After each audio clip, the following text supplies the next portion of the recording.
उदालगुरियाव पुलिस थानाखौ सोलायनायखौ लानानै दुंहाव थासारि। उदालगुरि जिल्लायाव पुलिस थानाखौ सोलायनायनि सोमोन्दै फोसावनाया थागिबि बर' हारिनि सुबुंफोरनि गेजेराव गिखांनाय सोमजिहोदों। सबमारि पुलिस थानाखौ सोलायनाय जागोन होनना नंखाय रादाब आरो फोसावनाया ओनसोलाव दुंहाव थासारि सोमजिहोदों।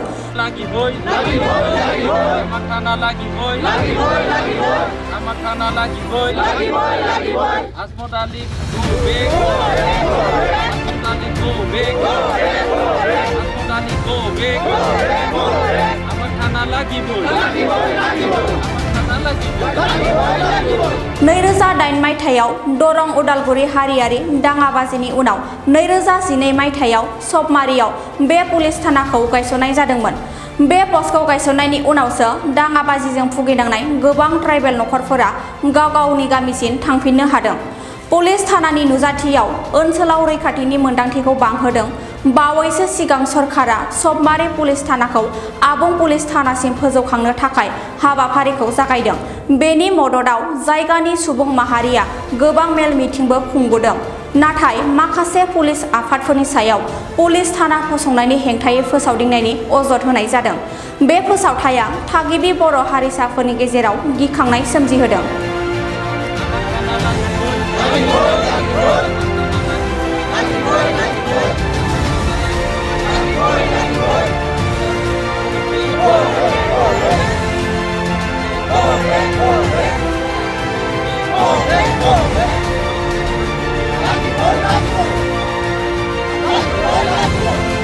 আমাৰ গাঁৱৰ হিচাপত আমি সেইদিনা 22 তাৰিখত যেতিয়া আমি শুনি পাইছিলোঁ, আমি ৰাইজে ইয়াত বহি পেলাই আমি আলোচনাও কৰিছিলোঁ, যেতুকে এইটো কথা কোনো উল্লেখ হোৱাই নাই, যেতুকে ইয়াত থানাটো হ'ব লাগেহে তাৰমানে কৈছিল, যিটো কাৰণে আমি ইয়াক আমাৰ হিচাপত আমাৰ গাঁৱত ৰাইজে বিচাৰিছে যে ইয়াক একশ্যন ল'ব লাগে, তাক পানিছমেণ্ট দিব লাগে, যে সেইটো স্থানীয় জাগাটো এটা বেয়া সিচুৱেশ্যনত কৰিব বিচাৰিছিলে। ইয়াত গোটাই আমি শুনি পাইছোঁ, ইয়াত আমাৰ মুছলিম সম্প্ৰদায় ভাইসকলেও বিচাৰিছে যে ইয়াৰ পৰা আঁতৰি গ'লে আমাৰ বিৰাট এটা নষ্ট সিচুৱেশ্যন আহিব বুলি তেওঁলোকেও বিচাৰিছে যে ইয়াতে হ'ব লাগে। আৰু যিটো চক্ৰান্ত তেওঁ কৰিছে, সি দালালটো আহি পিনি কাৰোবা পইচা লৈ পিনি তেওঁ তেনেকুৱা এইটো বেলেগ টাইত মানুহ ইয়াত আহি পেলাই তেনেকুৱা কৰিছে, তাৰ কাৰণে তাক একশ্যনটো লোৱা যাক বুলি তাৰমানে আমি অনুৰোধ কৰিছোঁ। যে 2008ত যেতিয়া আমাৰ এইটো চাপমাৰি গাঁও যেতিয়া 2008ত গণ্ডগোল হৈছিলে, হোৱাৰ পিছত আমাৰ গাঁওখন গোটাই ইয়াত জ্বলাই দিয়া আছিলে।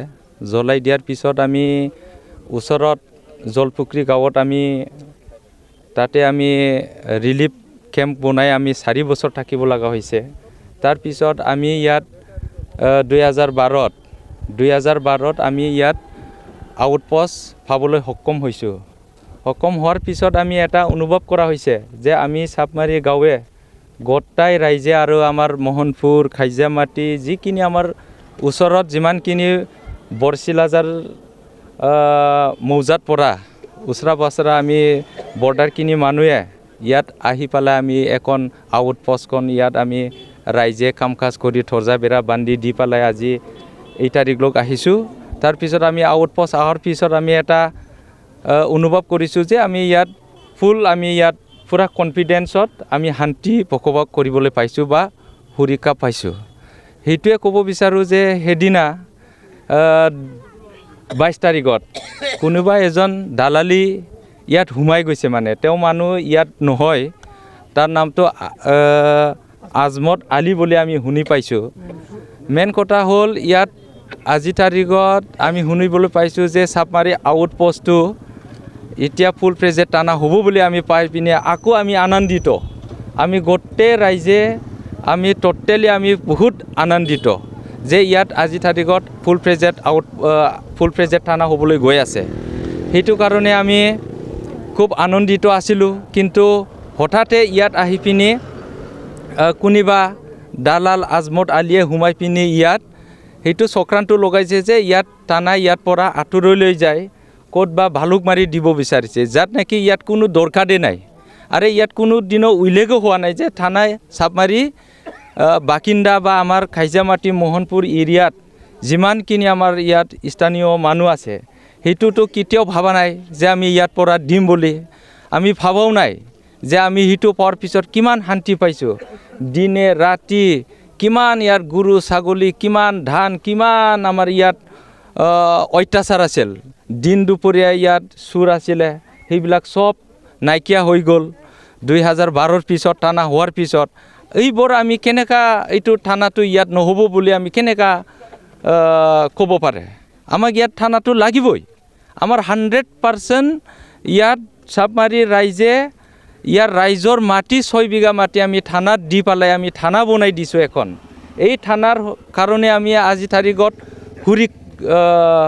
সুৰক্ষিত বা আমি ছেফটি, সেইটো কাৰণে আমি কৈছোঁ ইয়াত পৰা কোনো 1 ইঞ্চি থানা কোনোবা দালাল মানুহে কোৱাত নিচিনা ইয়াত পৰা যাব আমি দিব নোৱাৰে। থানাটো ইয়াত পৰা আমি দিব নোৱাৰে। সিজন মানুহে আৰু কৈছে যে কিবা টকাত তাৰমানে বিল্ডিংখন ইয়াত হ'ব বুলি আমাৰ অচি ছাৰে আহি পালে দুটা সম্প্ৰদায়ৰ মানুহ যেতিয়া আছে ইয়াত আহি পানি কৈছে যে আপোনালোকৰ ইয়াত গ্ৰেণ্ড এটা বিল্ডিং হ'বলৈ গৈ আছে, ইয়াত অলপমান মাটিটো অলপমান বহল স্কুৱেৰ টাইপ যদি হয় এইটো ভাল হ'লে হয়। তেতিয়া আমি দুপাককৈ আমি আলোচনা কৰি পেলাই এইটো আমি আলোচনা কৰি পেলাই ওলাই ল'ম। সেইখিনি কথা হৈছিলে। তাৰপিছত তেওঁ আহি পেলাই মাজত সোমাই পিনি কিবা টকা পইচাৰ লেনদেন এইটোতো হোৱাই নাই। এইটো মিছা বুৱাকে তেওঁ মিডিয়াত কৈ দিলেহি। আমি বহুত দুখ পাইছোঁ। আমি এইটো সুৰক্ষিত এতিয়া থানাৰ কাৰণে ইয়াত কোনো তেনেকুৱা হোৱা নাই। আমি আছিলোঁ, নিজে আছিলোঁ।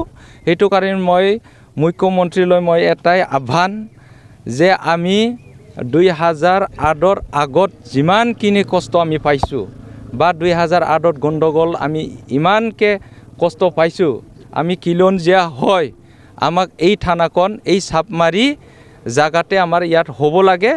আৰু এইটো কাৰণে মই নম্ৰতাৰে মই আসামত চিফ মিনিষ্টাৰ মাননীয় ডক্টৰ হেমন্ত বিশ্ব শৰ্মাক মই অনুৰোধ কৰিম যে সেইটো থানাটো যেনবৰ ইয়াতে হয় সেইটো কৰি দিলে আমাৰ বিৰাট শান্তি হ'ব, নহ'লে আমাৰ বিৰাট ভয়।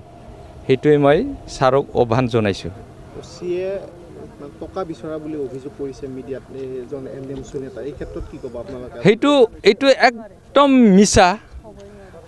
তেওঁ ছাৰ তেনেকুৱা কোৱাই নাই। মই নহয় ইয়াত, খালি মই জড়িত নাছিলোঁ, আমাৰ গাঁৱত গোটাই মানুহ আছিল ইয়াত।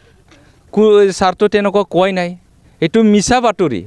তেওঁ ভুৱা কৰিছে। তেওঁ কিবা পইচা দালাল কৰি পেলাই তেওঁ এই নেমচুত এজন সি বাহিৰত থকা মানুহ, আজিকালি শুনা পাইছোঁ ক'ত বা দৰঙত থাকে তেওঁ, সি আহি পিনি আজি তাৰিখত তেওঁ কোনোবা পইচা খুজিছে বুলি কোৱাটো এইটো আমি বিৰাট দুখিত পাইছোঁ। সেইটো একচুৱেলি কোৱাও নাই, এইটো ওলাও নাই। মই এইখিনি জানো। তেওঁ সেইটোৱে দুটা পাক তাৰমানে ইয়াত কোনোবা 3rd মানুহে বিচাৰে যে ইয়াত টানা যদি আঁতৰাই দিব পাৰে চক্ৰান্ত, কিন্তু কিছুমান দালাল মানুহবিলাকৰ লাভ হ'ব। কাৰণ ইয়াত কৰিব নোৱাৰিব। ইয়াত ভালকৈ তাৰমানে বহুত ইয়াত কিবা কিবি হৈ যায়। এইটো তাৰ কাৰণে ইহঁতৰ কিবা এটা চক্ৰান্ত লগাই পিনি ইয়াত পৰা যদি আঁতৰাই লৈ যায়, যদি বেলেগৰ যদি থানা দিব পৰা যায়, ইহঁতৰ লাভ হ'ব বুলি তেওঁলোকে এইটো তেওঁলোকে কাণ্ডটো কৰিছে। মানে এতিয়া মানে অসম পুলিচক সমালোচনা কৰিছে বা একাংশ ইয়াত নালাগে বুলি কৈছে। আপোনালোকে মানুহখিনিয়ে মানে পুলিচক ছাপোৰ্ট কৰিছে নে নাই আপোনালোকৰ মতে? 100% আজি তাৰিখত 2012ৰ পিছত আমি ইয়াত পুলিচ আমাৰ আইচি যিমানখিনি আহিছে, যিমানখিনি গৈছে, আজি তাৰিখত আমাৰ লগত কোনো ব্যৱহাৰ বেয়া হোৱা নাই। যিজন মানুহ যি থানাই আমাক নিৰাপত্তা দিছে সেইটো থানাক আমি কিয় ব্লেম কৰিম? আমাক লাগে আমি ভাল সুৰক্ষিত এতিয়া বৰ্তমান। এইটো পুলিচ যিটো কাৰণে আমাক ইমান ধুনীয়াকৈ সুৰক্ষা কৰি আছে, আৰু তাৰ বাহিৰত আৰু ক'ব লাগে কি আছে? আমাক লাগিবই পুলিচ, তেতিয়াহে আমি থাকিব পাৰিম। এইটো কিছুমানে কিন্তু আন্দোলন কৰিছে নালাগে বুলি, সেইলোকক কি ক'ব? বা পুলিচৰ বিৰুদ্ধে আন্দোলন কৰিছে, তেওঁলোকে কি ক'ব? তেওঁলোকেতো চক্ৰান্তটো তেওঁলোকেতো কৰিছে, তেওঁলোকেতো কিছুমান নালাগে টানাটো। যদি ইয়াত টানা যদি হয় তেওঁলোকত কিবা বেনিফিট লাভটো নহ'ব, সেইটো কাৰণে তেওঁলোকে এইটো নালাগে বিচাৰিছে। কিন্তু ইয়াত 29 ভিলেজ আছে, 29 ভিলেজৰ ভিতৰত চাৰিখনৰ মাজতেও কোনোবা দালাল মানুহ এটাহে বিচৰা নাই। কিন্তু আপোনালোকে সুধিব পাৰে, আজি ইয়াত মোহনপুৰ, খাইজামাটি, জলপুখুৰী, অন্ঠাইবাৰী, ৰাঙাগড়া, চাপমাৰি গোটাই ৰাইজে ইয়াত আছে। আপোনালোকে সুধিব পাৰে যে থানাটো ইয়াত আমি এইটো কাৰণে আশংকিত হৈ পিনে আমি ইয়াত ওলাব লগা হৈছে যে যিটো ভুৱা বাতৰিটো দিছে সেইটো তাৰ উচিত তদন্ত কৰি পেলাই তাক হেৰেছমেণ্ট দিয়াটো আমি বিচাৰোঁ। যে উইদাউট একো নোহোৱাকৈ কোনো ডিমাণ্ড পুলিচে কেতিয়াও বেয়া না কাম কৰাকৈ, কোনো ডিমাণ্ড নকৰাকৈ এইজন পুলিচ আৰক্ষীক যদি তেনেকুৱা ব্লেম লাগিব পাৰে আৰু ইয়াত বাহিৰা আৰু দুৰ্নীতিটো আৰু কি থাকিব পাৰে। আমি খুব দুখ পাইছোঁ যি আৰক্ষীয়ে আমাক নিৰাপত্তা দিছে, এইটো কাৰণে আমি দিন ৰাতি ইয়াত ধান বাহিৰত ৰাখিব পাইছোঁ। এইটো কাৰণে গৰু আমাৰ ছেফটি, ছাগলী আমাৰ ছেফটি, চোৰ ডাকাইতত পূৰা আমাৰ ছেফটি। আৰু ইয়াত বাহিৰেও যদি এজন ভাল এটা আৰক্ষী থানাই যদি ছেফটি দিয়াৰ পাছতো যদি তেনেকুৱা কয়, ইয়াতকৈ আৰু বেছি ডাঙৰ দুখিত আমাক নাথাকে।